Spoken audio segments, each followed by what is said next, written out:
বলাৎকাৰ এটি অপ্ৰিয় কঠোৰ সত্য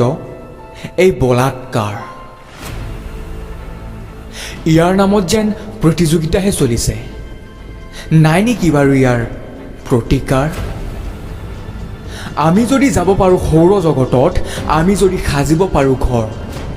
আমি যদি শ্ৰেষ্ঠতকৈও শ্ৰেষ্ঠতম জীৱ জগতৰ আছে যদি প্ৰতি কোণে চুকে পৰাৎপৰ তেন্তে এই বলাৎকাৰ কিয় সলনি কৰিব নোৱাৰোঁনে আমি আমাৰ মানসিকতা জীৱশ্ৰেষ্ঠৰ খিতাপ জানো আমি মিছাতে ধেমালিতে লৈছোঁ সে নো টু ৰেপ ক'লেই নহ'ব সকলো জাগ্ৰত হ'ব লাগিব নাৰীয়ে সুৰক্ষা পাবই লাগিব বলাৎকাৰীৰ মনত ভয় সোমাবই লাগিব কেৱল এটা দণ্ডৰেই দণ্ডিত হ'ব লাগিব সকলো মৃত্যুদণ্ড